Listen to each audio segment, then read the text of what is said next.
Welcome to This Old Tree, a show that features heritage trees and their human stories. You'll hear interviews with experts, historians, and regular folks to celebrate the myths and uncover the real tales. This Old Tree is sponsored by Schwartz Tree and Landscaping in Cranston, Rhode Island. Professional tree service, landscaping, and plant management. Visit schwartztreecare.com or call 401-941-4440.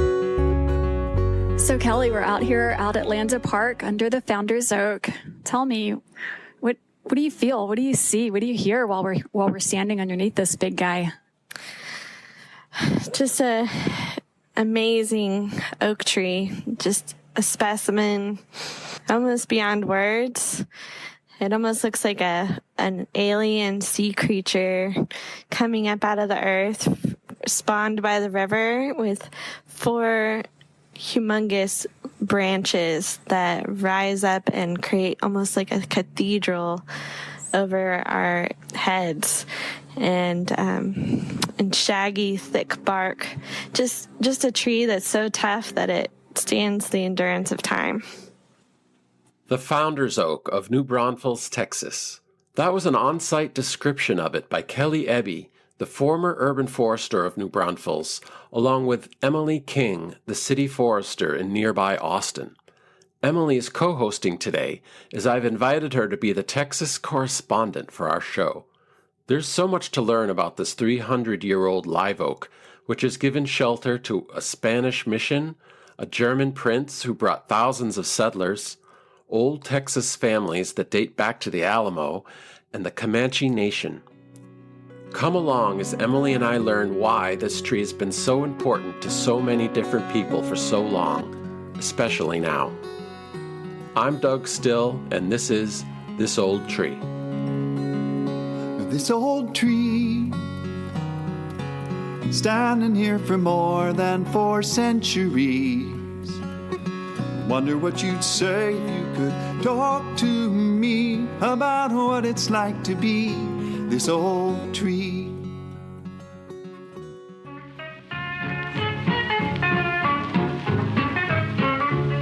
My sweetheart is gone and I'm so lonely. She said that she and I were through. So I started drinking booze for pastime, driving nails in my coffin over you. So Emily, I'm so happy to have you on This Old Tree. Welcome. Thank you, Doug. Good to be here. We've been corresponding about trees and the show. And I said I've always wanted to do a show about a tree in Texas. This is true. I did send you kind of a fangirl email, and lucky me, you replied and were interested in doing a show on a Texas tree. Yes. Well, I learned so much in the interim. I've learned that trees are very, very important in Texas. And you've been involved in that tree world for quite a while as city forester in Austin. Is that your title? Yeah. I'm Austin's urban forester. And yes, we love our trees in Texas, and we've got some really neat resources online to help folks explore what we have, where they are, and, pictures of them and what their stories are. One of them is the Famous Trees of Texas, which you pointed me to. Who's that run by? The Texas A&M Forest Service hosts this website, and they keep it up to date. It was fascinating. I got lost in all of the stories, clicking back and forth and looking at the trees. A lot of work has gone into recognizing historic trees all around the state. Yeah, the state agency also maintains our big tree registry as well. So if you like trees that are just big and might not have a documented story, there is something for that too. And we'll include that website address in the show notes. The Founder's Oak in New Braunfels caught my attention because of its unusual association with a German prince, Prince Karl of Solms-Braunfels, of all people. So seemingly strange, right? Well, to me, it's kind of fun that jumps out for you. There's a lot of small German communities in and around Texas. So I find it a little bit less surprising, but still very interesting. But a couple questions came up that we decided to delve into together. Who were the founders suggested by the Founders Oak, and what are their stories? And were their stories unique, or do they somehow capture the essence of the founding of Texas itself? Texas is pretty proud of its history. We have a whole theme park called Six Flags Over Texas that that speaks to all the different flags that have flown over this state. And as we're going to learn more, the German history, there was not a German flag flown here, and there's also quite a bit of Native American history. Obviously, no flags associated with that either. So there's layers upon layers of cultures that have inhabited this area where this oak resides. So we both interviewed a couple different people. And to start off, I had a conversation with Tim Barker, a longtime member of the New Braunfels community who had a lot to share about the city's founding and the cherished oak tree that stood witness to it all. Hi, Tim. Welcome to the show.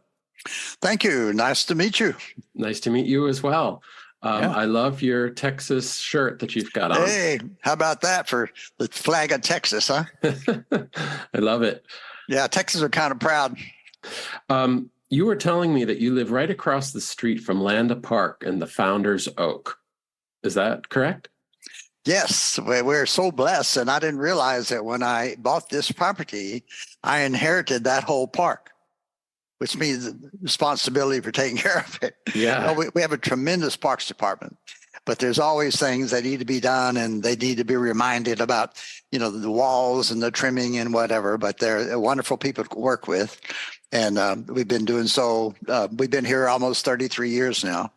So it's gotten better and better. Wow, isn't it an historic house? Yeah, the house was built in 1846, and it's called a rubble construction. Wasn't New Braunfels founded right about that time? New Braunfels was founded essentially 1845. So it's very close time frame. Yeah, so it was built the year after. Yeah, right. Yeah, and the first owner's name was George Kloppenbach, and he became like one of the first mayors. German, yeah, we're going to get into that. So can you see the Founders Oak from your house? There are so many trees on my property and in the Landa Park that I cannot do a direct sight. But if I walk, we're on the side of a hill. So if I walk down to the road and look across, I can see it from the road. But it's just so many trees. It's not a direct sight. Right. I bet at one point you could see the oak. Main tree here we have is the Texas live oak. So they really don't become dormant. So they're pretty much all green all year round until March when they drop their leaves. So that's the main type of tree between here and the Founders Oak, which is a live oak tree also. Structurally, it's very pretty. And to me, I think of it kind of like a big chandelier, and that it's so tall. And sometimes when the tree gets older, they don't have as many leaves, but they have a lot of branches. So you see these kind of protruding things that go out. That's great. I've never heard a tree described as a chandelier. So it's like an upside down chandelier. Yeah, I guess you say upside down. But where its location, it protrudes over such an area. So you can look up and see the big branches that are all around the tree. I see. And then the branches dangle down like chandelier. The crystals on a chandelier. Right. That's beautiful. How far back does your family go? I'm a sixth generation. And my great-great-great-grandfather fought for Texas independence from Mexico at the Battle of San Jacinto. And so that battle followed the battle at the Alamo, in which Texas got whipped there. And so that inspired a lot of them. So, but his involvement was to take care of the mules and horses that are involved in supporting the military. Tim explained that New Braunfels has always been all about the springs. The Founders Oak has had all the advantages. From my garden, I can see the big springs that come out from the mountainside, and go make a big turn and go into a lake, because All Orlando Park is encircled in water. I mean, it's just the water is so clear, and right now we don't have enough of it, but it's so clear. And You're not a stranger to drought. no, but I still don't like it. Yeah. Right. Especially being a gardener and see things suffer, that's the hard part. What's your first memory of the Founder's Oak? When the 6 families would get together and come to New Braunfels, and everybody brought their fried chicken, and we set up a table there's a little pool here. It's called the Kitty Wading Pool. And I guess we have a very large spring-fed pool, which is one of the largest in Texas. Thanks, all spring-fed. But it's just all the greenery. And you're so lucky you have that spring. This is really the start of what they call the hill country. And there's an old joke about why didn't Jack and Jill go up the hill? Because they lived in the hill country. Well, yeah. I'm on the side of the hill going up, and there's an escarpment. And from one side, it goes all the way down to the Gulf of Mexico. And it's a rich, cultivated land, whatever. And then you do this climb up into what we call the hill country, and it's all limestone. But a beautiful coverage of the live oak tree. Do you think that the oak survived this long because of the springs and the availability of water below ground? Absolutely. Yeah. To be that size.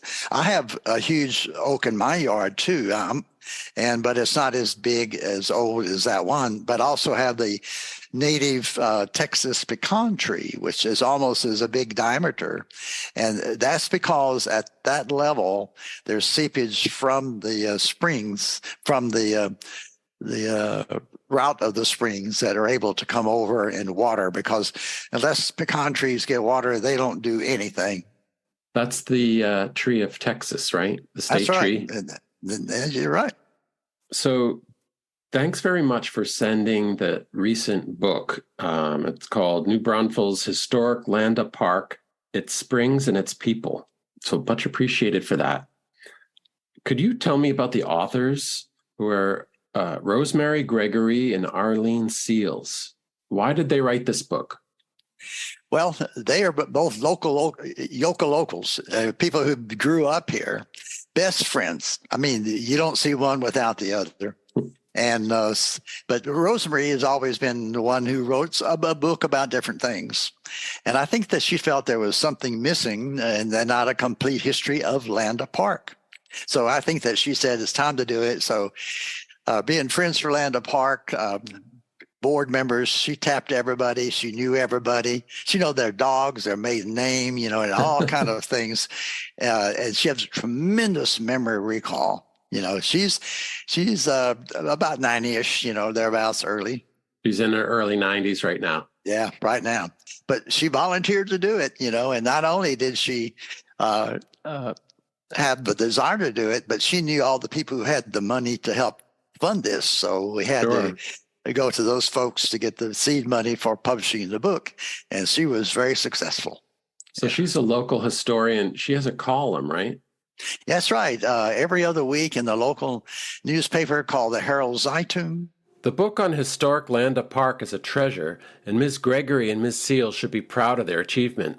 In fact, the best way for Tim to discuss New Braunfels' history was simply to quote the book. It's all in there.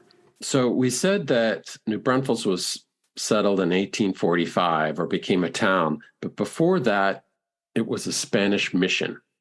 Could you tell me who was there and what happened to it? Yeah, there's not a lot of information about that. So let me just kind of read you what's written in the book here, because that's about all that I know too. Let's see. The mission was established near the springs in 1756 at the urging of the Mayes, an Indian tribe, Mayeyes. A band of the Tonkawa tribe was the mission they call Nuestra Senora de Guadalupe. Frequent raids by the Comanches caused the mission to be abandoned in 1758. So here was 2 years and it was gone. Did not last very long. No. San Antonio That's the spot where all the 1,700 missions, and there were about 4 or 5, and my wife and I were married in one of those beautiful, beautiful Spanish missions. I see. So that was not a major part of the New Braunfels history. No. But you mentioned the newspaper is the Herald Zeitung, which is a German word for newspaper. Right. And so the town of New Braunfels has a really fascinating beginning because it was settled by a German prince who was also a military officer, Prince Karl of Solms-Braunfels. All right. Who was he? And what was he doing coming to the Texas frontier? Okay. I'm going to read from the book here because they say it very well. And German Prince Karl of Solms-Braunfels was the Commissioner General for the Society for the Protection of the German Immigrant in Texas, also known in Texas as the German Immigration Company. So they had an organization called the Adelsverein, the Society of the Noblemen. Its members were royalty. Their purpose was to relieve overcrowding in Germany by settling fellow countrymen in a new land and in the process obtain a good trading partner.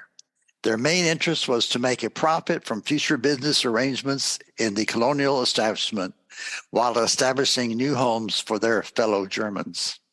I see. So it was overcrowding. And I know that there was constant warfare in that time too. So that might have had something to do with it. Yeah. And I don't think that people could own their land. But here you got land. When you came, you were given a certain amount of land, and it's yours. Yeah. Prince Karl of Solms-Braunfels was a minor German prince whose family had lost its land during the Napoleonic period in the early 1800s. Subsequently, the German states were ruled by Austrian leadership.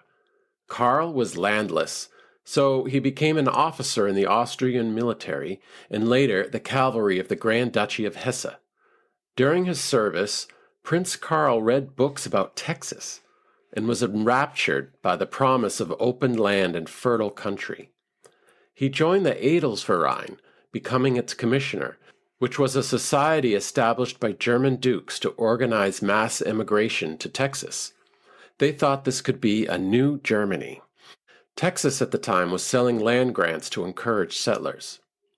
The Adelsverein already had the rights to one large land grant, and Prince Karl made the long exploratory trip to Texas during the summer of 1844 to check it out. When there, he determined that the perfect location for a settlement was nearby along the Guadalupe River. It had flowing springs and, of course, our esteemed live oak tree. On behalf of the Adelsverein, he purchased that land too. The new colony was called New Braunfels. More than 4,000 Germans immigrated to New Braunfels and the surrounding area. Prince Karl had returned to Germany and never made it back to Texas. It turns out he didn't have much business acumen and wasn't so good with the logistics of colonization. It was messy business, and the founding of the town was left to his successor, John Musebach. You can read all about that history, but let's just say it wasn't easy. I just did a little bit of reading, and Prince Karl apparently read about Texas. You know, there were these books circulating about Texas, and he thought this is a great place. Yeah, of those things. And there are pictures or graphic things showing what New Braunfels looked like through the eyes of the artist. So they would send those drawings to the people in different countries to invite them to come. And that was certainly the case in Germany. And we have some of those nearby here, too, where you have the graphics of it, which is really very pretty. I would love to see some of those drawings. Do you have them in town? I'm sure. I know we have some at our library. You know, there's so many pictures in the different books about large groups sitting under the founder's oak that represented some convention that was here. But it's always been a spot where there's water and there's shade. So, you can't beat that. And that environment where all these mill things were is now owned by a group that has every year a big Wurst Fest celebration in November. And it incorporates all those buildings and the water, and it's just a beautiful spot. So that's a German celebration. Are there still a lot of people of German descent in New Braunfels? Oh, yeah. We're members of the St. Peter and Paul Catholic Church here. And sometimes when certain of the German families show up, they fill the whole pew. It's about 12 people in there. So there's still a lot of German people who are very active and were really instrumental in getting things started and organized and keeping an eye on things. You mentioned people meeting under the tree. Do you know of any specific meetings or stories about that? Yes, there's one picture in the book that shows the organization, I guess, throughout Texas of people who were involved with granaries. And that was what Lando's business was. So they have pictures of them in areas that he developed and pictures of them underneath the Founder's Oak. But any activity, downtown is just like 3 blocks away from Lando Park. So any activity that was downtown always went to Lando Park for anything, a picnic and big dance floors. And when Harry Landa had it, they had concession stands. So it was an attractant to have people come after they had parades or whatever was going on downtown. And so the tree was a witness to it all. Yes. Yes. We're going to take a short break.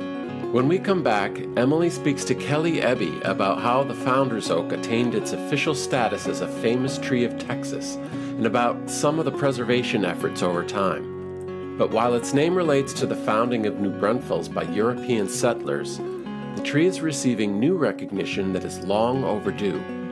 The Founder's Oak had already been sacred to the Comanches. You're listening to This Old Tree.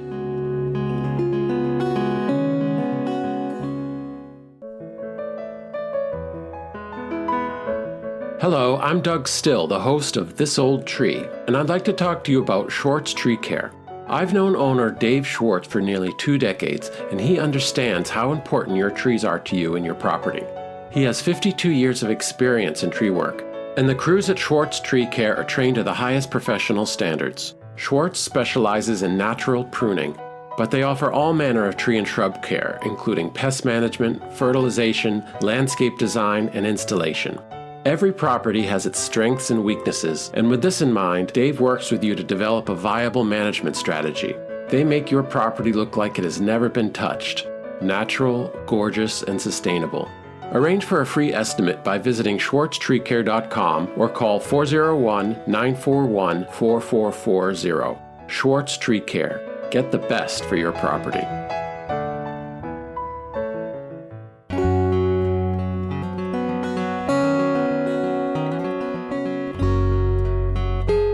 Hi, I'm Doug Still, and we're back with This Old Tree.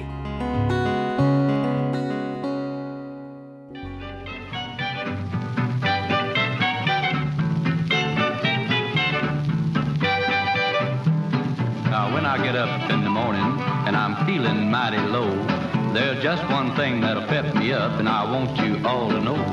Well, it happens every morning, no matter where I'm at. I've just gotta have a cup of coffee and a cigarette. Now eggs over easy and ham. Hey Kelly, welcome to This Old Tree. I am excited to talk with you today about the Founder's Oak. We've known each other for a while, yeah? Yeah, at least 16 years, maybe 15 years. I'm thinking so. My recollection of getting to know you better was skeet shooting with an ISA Texas board members retreat out in College Station. And I feel like that might have been 2008, 2009. There's a lot of foresters in Central Texas, but I do feel like it's still a small community. So, you know, when you start doing this work in this vicinity, it's kind of meet everybody. I always say the tree world is a small world. Right. Well, and so I'm curious, Kelly, when when you became the urban forester for New Braunfels, did you already know about the Founders Oak? I attended Wurstfest, which is a popular German festival when I was a child, but I do not remember the rest of the park. So I interviewed for the position as the city's first urban forester back in 2008. And I remember driving in to do the interview and just seeing a mystical landscape with the crystal clear water, and it was cold outside, so the river was steaming. Look at this giant mystical tree. So it was one of the things that drew me in for sure. The tree is a little less than 50 feet tall and has like 100-foot wide canopy spanning in different directions. It's just kind of just creates like a cover, a canopy, a roof where you feel like you are secure under the shelter of that tree. And so with two main branches that come out, and it's pretty well, it leans over pretty well, and has covered with rough textured bark that kind of makes it gnarled and old and ancient looking. So it's pretty mystical to look at. So I'm curious, Kelly. So you didn't really necessarily know very much about the tree when you started that position. Was it yet designated one of the famous trees of Texas? It received that designation later in about 2010. I believe we started the application process, and then 2012 is when it finally received that designation. It was a very thorough application process through the Texas A&M Forest Service, and what was really interesting was they hadn't had an application for a famous tree in like 50 years. Oh, wow. So did you initiate that application process? I did, and I had a lot of help from volunteers. There are a lot of community advocates in New Braunfels, garden club members, Friends for the Preservation of Historic Land Park. There are a lot of people that have a vested interest in the health of the trees in their community, and especially in that park. We had some challenging droughts in about 2011, where I had to, engage the community and our park staff in doing more work to preserve the trees. They did install a drip irrigation system in 2010. We amended the soil with compost. We mulched the tree. We did a root collar excavation to ensure there were nothing restricting the growth of the tree around the base of the tree and that it wasn't compromised. Monitored the vigor of the growth of the tree on the tips of the leaves and pruned the tree of deadwood. And I kind of want to go back to that famous tree designation. Just this past weekend, I got a copy of Famous Trees of Texas. It's a first edition print, and this is a beautiful book. And I flipped through it looking for your tree, looking for Founders Oak. And only after flipping front to back did I realize, oh yeah, this is a first edition. It came out in 1970. I don't think I knew before this conversation that you were the one that initiated that designation. So I really want to give you kind of a high five and a pat on the back. That's nice work. Like I said, it was a group effort. Yeah, they even held a contest back in 1986 with the state's sesquicentennial celebration to name the tree. And the woman who named the tree, she was in attendance she came to the celebration. So that was pretty amazing that they were able to hunt her down and she was able to attend the celebration. Oh, that's fantastic. Who else do you remember being there at that celebration? I guess it's been about 10 years ago at this point, but New Braunfels has been through a lot of different cultural a cultural hotspot. So they included the indigenous nations. Dr. Mario Garza came to speak, and I believe he did some flute music as well. He's very well known in our region. There's a lot of history of indigenous people in around the springs. They found a lot of archaeological items that date over 10,000 years from different tribes. And they had Spanish folklorial dancers come because there used to be a Spanish mission in the region. We had a bagpiper come through personal knowledge. Texas bagpiper Robert Eby, my husband, also was there. Texas A&M Forest Service, Paul Johnson, Dolores Schumann, lots of really great people that helped bring the cultural history of that area. So that was really, really, really fun and magical event. Do you have a favorite story related to Founders Oak?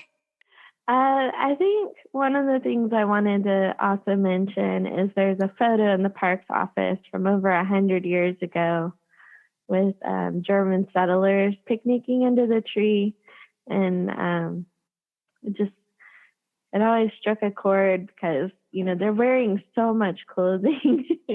They're wearing long dresses and long sleeves and hats. And I'm just like, well, they're enjoying the air conditioning under the tree. That shade just has provided so much for people for so long.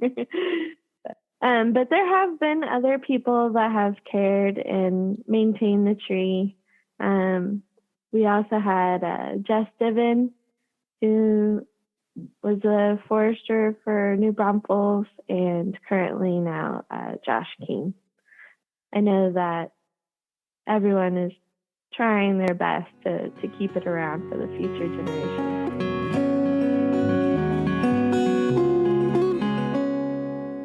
In addition to the famous Tree of Texas designation, our tree will be receiving an entirely new honor. In fall of 2023, the Founders Oak will officially be recognized as a Comanche Marker Tree. To learn more about this fascinating topic, I was pointed to Steve Hauser, the person in Texas chiefly responsible for putting marker trees on the map, quite literally. His humble nature and great respect for the Comanche Nation quickly became apparent.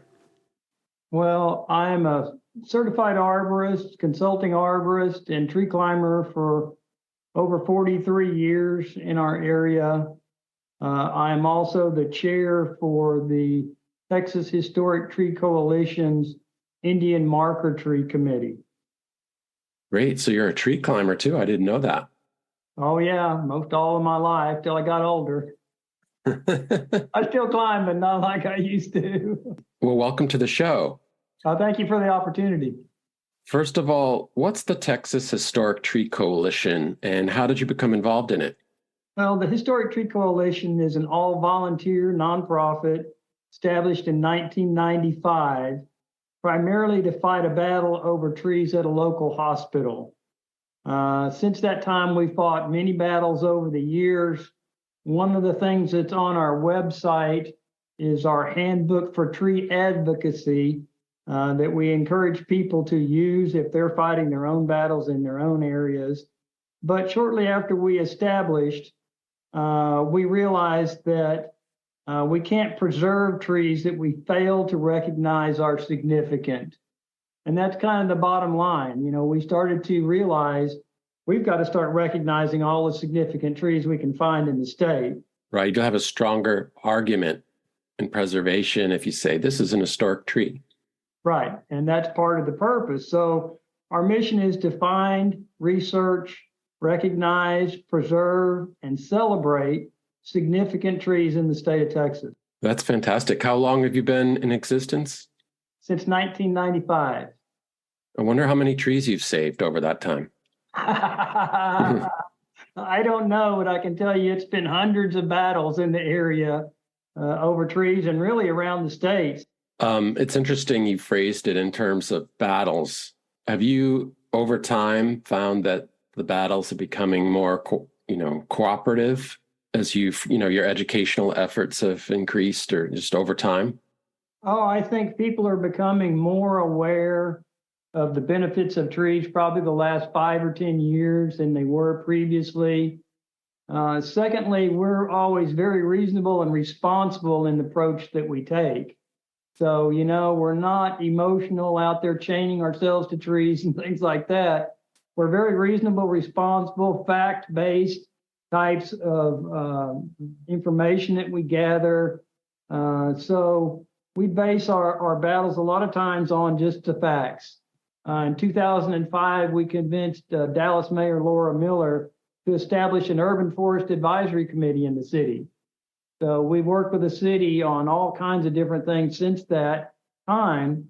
And one of the purposes was we always fought these battles as outsiders. They always called us outsiders. So this gave us an opportunity to be insiders that were appointed by the mayor. And, that kind of forced people to listen a little bit more. That's fantastic. I love that approach. I understand the Founders Oak in New Braunfels is being designated an official Comanche Marker Tree. Could you tell me what a marker tree is? Well, a marker tree is one that was used by American Indian tribes for various purposes, such as turning trees, ceremonial trees, treaty/council trees, of which the Founders Oak, which was recently recognized, was considered to be a council oak, which means that the Comanches, their different bands would meet underneath it. Sometimes other tribes would meet underneath the tree, primarily because of the significance of the area. Landa Park is well known for the Como River that goes right through the park near the tree. It's one of the largest springs nearby in the state of Texas that has fresh, clean water. And the Camino Real Trail, which is one of the earliest trails in the state of Texas, went right through the park. So it was kind of an easy argument on this one to point out that the Comanches had to have been there in the past. So this tree isn't just a marker tree, it's also a council tree. Is there a distinction?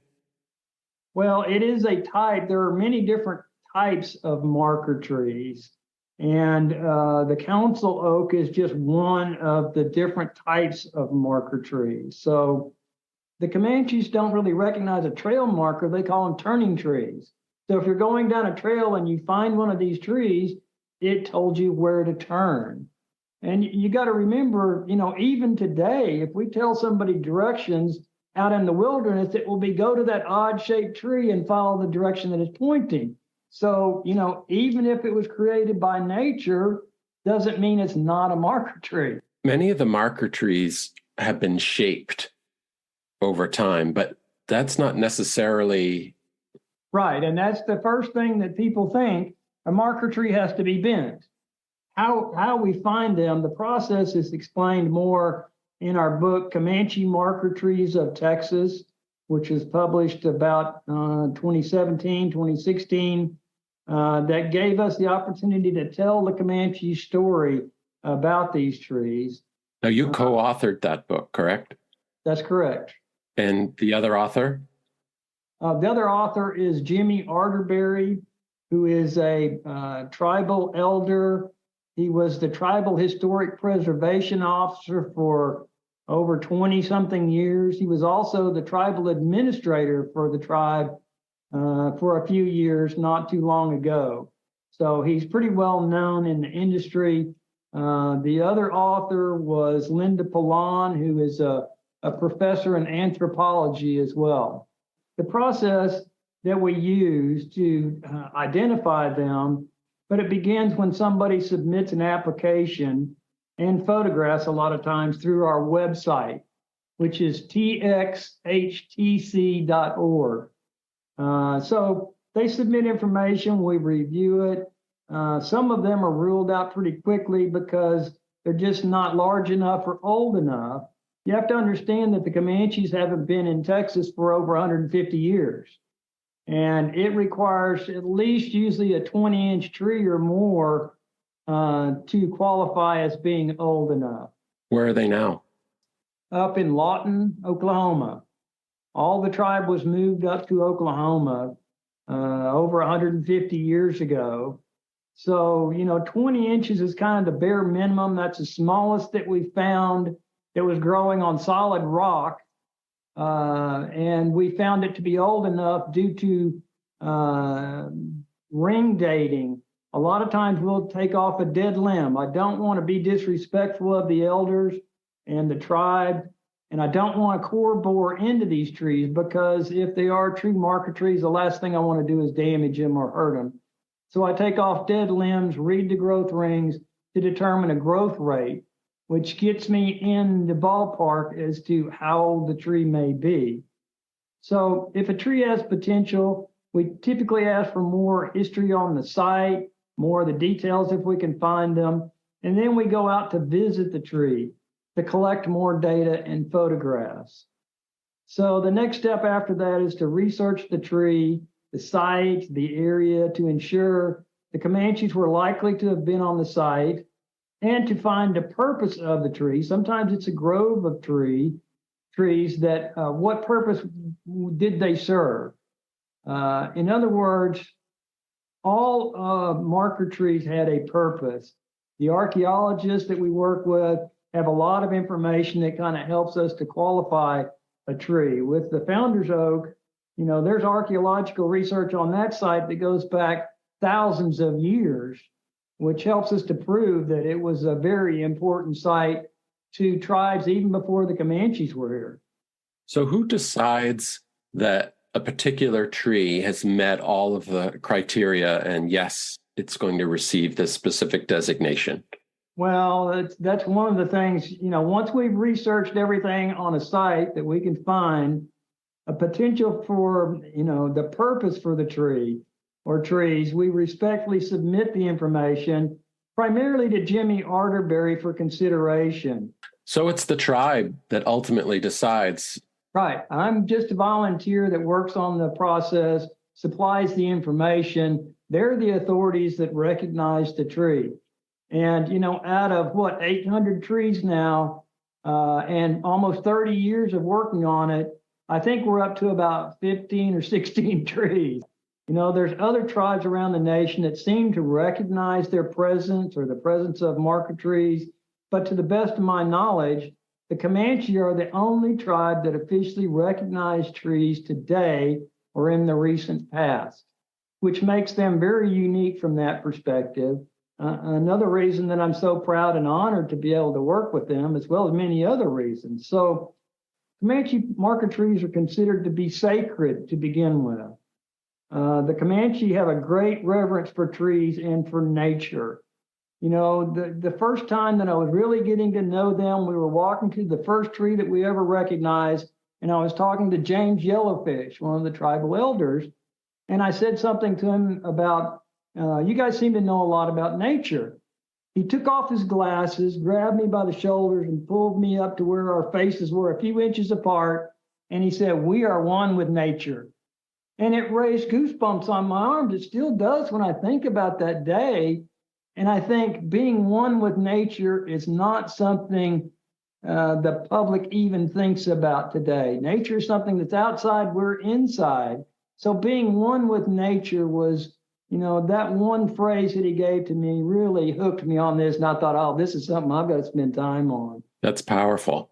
You've got to consider, what was important 150, 200 years ago: food, water, shelter, and direction. And marker trees provided a lot of that. So you also have to consider that we took American Indians away from their land. And the way we treated them was just absolutely sickening to me. This is why certain trees and specific sites in Texas mean a great deal to their cultural heritage, and why working with them to me is so important. If you really learn about the way that we treated the American Indians, not just the Comanches, it's heartbreaking. And so I feel that I'm doing my part. It won't ever make amends for what's happened, but I always try to do my part. So, when we celebrated a tree a few years ago in Holiday, Texas, and which is one that we recently got on our website, there was over 100 tribal members that came to that event to celebrate it. So that gives you an idea of how important that tree is to their culture. I will state one of the things that they told me once, and that was that Texas history didn't start when the white man arrived. And that's so true. There's a great deal of tribal history that's not well known or explored. And that's why Jimmy Arterberry wrote, it's a Comanche Nation research report for the Texas Department of Transportation that's on our website.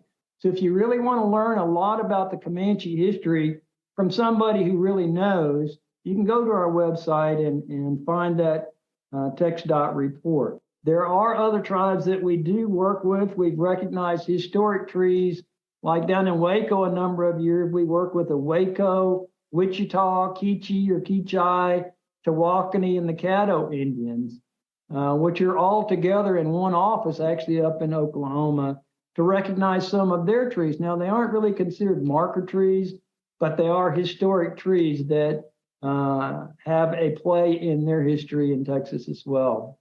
Once a tree is finally recognized, to me, it's very rewarding. I've always been proud and deeply honored to be able to work with the Comanches to help them reconnect with a significant part of their history.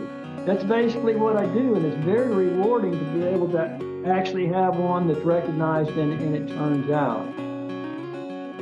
You've heard Jimmy Arterberry's name come up a couple of times, the Comanche Nation tribal elder, former administrator, and historian.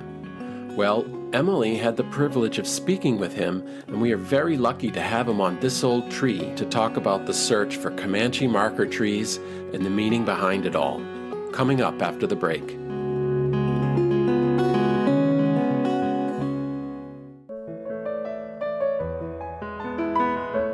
Hello, I'm Doug Still, the host of This Old Tree, and I'd like to talk to you about Schwartz Tree Care. I've known owner Dave Schwartz for nearly 2 decades, and he understands how important your trees are to you and your property. He has 52 years of experience in tree work, and the crews at Schwartz Tree Care are trained to the highest professional standards. Schwartz specializes in natural pruning, but they offer all manner of tree and shrub care, including pest management, fertilization, landscape design, and installation. Every property has its strengths and weaknesses, and with this in mind, Dave works with you to develop a viable management strategy. They make your property look like it has never been touched. Natural, gorgeous, and sustainable. Arrange for a free estimate by visiting schwartztreecare.com or call 401-941-4440. Schwartz Tree Care. Get the best for your property.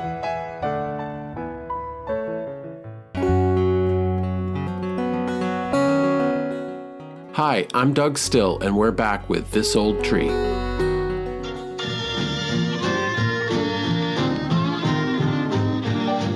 I'm so disgusted, I don't know what to do. I'm so disgusted, I'm feeling sad and blue. I don't believe I'll make it, and I don't seem to care. I'm so disgusted, I'm a-going away from here.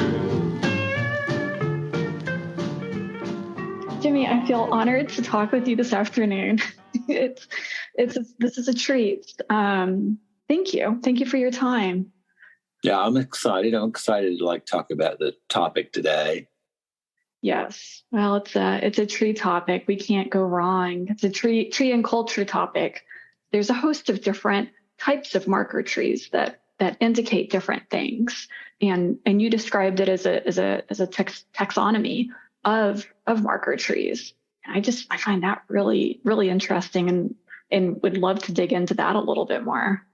That's exactly right. A lot of people, when they hear marker tree, they do what you just mentioned about, kind of modified or a bent, tree, something kind of unusual. But the reality is that the chapter in my book is called Comanche Marker Tree Taxonomy. Comanche marker /turning /pointing /leaning bent trees medicine tree. So the idea is that a marker tree, doesn't have to be one that has been modified. It can be one that through the years has just, grown naturally, but stands out in a landscape or at a location that marks a spot, or that people, maybe intuitively are drawn to, that kind of tells a story about a place. And I consider all trees service trees. They all serve a different purpose. Some, for medicinal, some for, food, and other uses. There's a lot of uses for trees. So that's kind of the great thing about creating this taxonomy, was kind of from a Comanche cultural perspective. So the idea was to say, these are the type of trees, that mean something to us, that we used for, various purposes. But the beauty of it is that amongst all cultures and all communities, they can decide for themselves, because if they understood that taxonomy, they could actually create their own, kind of to satisfy their own understanding of what a tree in their community or in their culture means to them specifically. And around the world, it's like, different cultures, use trees as a means of, like I said, either ceremonial purpose, religious purposes, medicinal, council, gathering places. Even just trees that kids like to climb because, they're enticing. It really does take you down a path. I think about trees that I can easily draw to mind in my vicinity and like my geographic area, and which ones I kind of unconsciously, use as marker trees for this or that. When we spoke the other day, I shared driving to my mom's house. There's a tree that marks, the two-thirds of the way there. And it's so just very picturesque. It's very huge. It's at a bend in the road. It absolutely is a marker tree for me. It's really very fascinating because people can really connect. And it's a serious, lighthearted subject. I know that working for the tribe, of course, I'm retired now, but working for the tribe many years. At one point early in my tenure, I was in charge of the environmental programs. And, we always had Earth Day. And some of the things we did were give away little seedlings or little, plants, trees. And people loved it, I mean, who doesn't want to plant a tree in their yard? And especially if it's like a pecan or, a plum or, a fruit tree. I mean, the rewards are delicious. Exactly. The fruit and nut trees always go first at our tree giveaways down here as well. And in a historical narrative, it's amazing how many, political governmental actions have taken place historically, underneath the tree. And for me, Comanche tribal member, I think about that. Yeah. Well, you mentioned just the ways that those trees provide service, right? They're not only, beings in our landscape, they're providing all kinds of service. And that certainly, that resonates, right? So this special tree down in New Braunfels, this Founder's Oak, it is to be designated as one of the Comanche marker trees. What kind of hoops does a tree have to jump through in order to get on your radar or on the council's radar to receive that designation? Well, that's a really interesting process. And some of that criteria is knowing our history and when we appeared in certain parts of the country as Comanche people.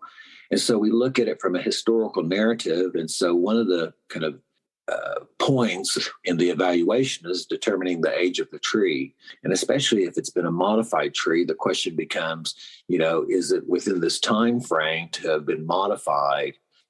So we created, we considered, archaeology, and we considered the science of the trees themselves. And through my own historical, research and stuff, consider, the timeline of Comanche movements on the landscape and, the various bands associated with Comanche culture and activities. And then I ask more questions generally. I don't just accept that. Then I start asking my own questions on top of the information they've gathered. And then at that point, our tribal community is involved, especially our elder council. And I know some of the times they've even gone to our tribal business council to ask for a resolution of support of recognizing these trees. Well, as I've been thinking about this tree and thinking about this process and thinking about our conversation, one of the things that's really stood out to me is that these big old trees in our landscape, they they're absolutely living artifacts. It's kind of had me my wheels turning about how does that really get picked up and recognized, right? And I'm really excited because I think about, and I think I shared this with you before, but I'll share it with you again, that here where I live, there are these beautiful, they call them catoppola trees. They're fragrant, they flower. And what's interesting is here where the prairie grass grew, and now there are lots of trees. Trees were not, here when it was Indian country still. But now we have these beautiful trees, and actually they came with the Chinese immigrants. So I think, wow, how exciting, that maybe the African American communities or the Latino communities or even the Asian communities can consider here in the United States those cultural resources and maybe have their own taxonomies and experts to establish some parameters and work with all of us, to talk about these living artifacts. It feels like it's a very inclusive process, right? Like Yes. you said, just because it might, as a certain tree might not qualify for the specific designation, it doesn't at all exclude it from being recognized elsewhere. Yeah, because we don't want to discard. We don't want to discard because what's important to one group or community or culture maybe not hold that significance to another. And even here in Oklahoma, I think about like the Murrah, Oklahoma City bombing, there's a tree that survived that blast. It's in the garden with the monument that people really ascribe spiritual purposes to. So if we say, formally, this is a Comanche marker tree, and like in this case that you're talking about, the council oak, we recognize that as a council oak because of, council that was held there under that tree.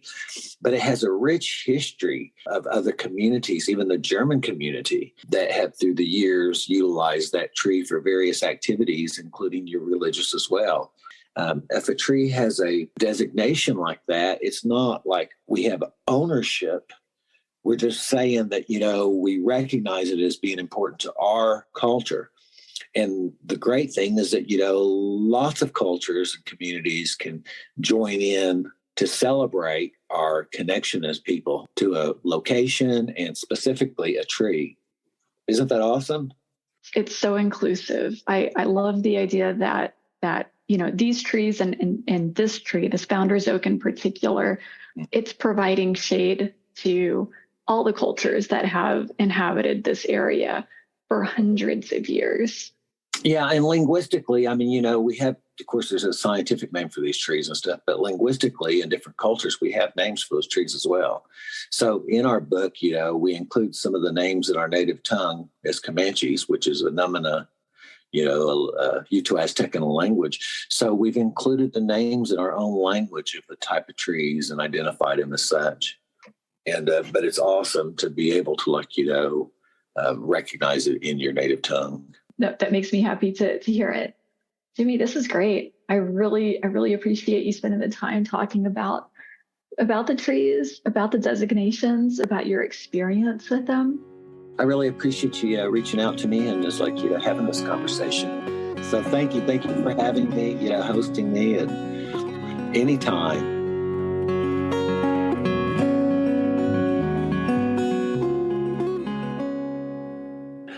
Emily, what a great talk you had with Jimmy Arterberry. The Founder's Oak seems to be part of a much larger cultural history. Doug, what really grabs me is just this idea that Founder's Oak has provided shade indiscriminately, right? It's there and it's been there, and this tree has provided service to all the cultures that have inhabited that area. That really resonates for me. I feel like also that the tree sort of embodies hopes and dreams. I got that sense from some of our guests. Sure. Well, standing underneath it, everybody's going to have their own take, right? And my take was it was simply gravity defying, Doug. Like the amount of mass that is suspended over the ground and that you can walk under and, still feel protected. even, I mean, these are massive trunks suspended right over where you can walk. I feel like the story of Texas and the founder's oak are wrapped together like dry rub on barbecue. Sorry about that. This tree and trees like it are living artifacts. These represent another era while simultaneously taking up space and existing in the here and now in our modern day. This tree has persisted. We can have marker trees in our lives that don't have to have a documented story behind them. Trees are special on their own, and we can individually, you and I, we can place meaning on them. And that's still important and that's still special. I love that. Emily, it was a blast working on this with you. I really enjoyed it. And thanks so much for being the Texas correspondent. I've had a really good time, Doug. Thanks for the opportunity. I'm so glad to have gotten out to the park and visited this tree despite the summer heat. This has been really fun. And we'll be in touch soon. I'm sure that there are more trees to discover. Call me when you're ready to come to Texas again. Thanks, Emily. You bet. Take care. I left Texas about a year ago and started off to roam. I started out to see what I could find. I left my sweetie all alone. Thank you for listening to This Old Tree. I'm Doug Still. I hope you enjoyed it. And many, many thanks to the wonderful Emily King of Austin, Texas, for co-hosting this episode about Founder's Oak, as well as to all our guests, Tim Barker, Kelly Ebby, Steve Hauser, and Jimmy Arterberry. You can find out more about their work, their books, and their websites in the show notes, or by visiting our own website, thisoldtree.show. I'll be posting pics on Facebook and Instagram. By the way, the music you've been listening to is by Jerry Irby, who is a country singer-songwriter from, you guessed it, New Braunfels, Texas. See you next time. The Alamo. That's why I've got the blues for Texas, and the gal that's got the blues for me.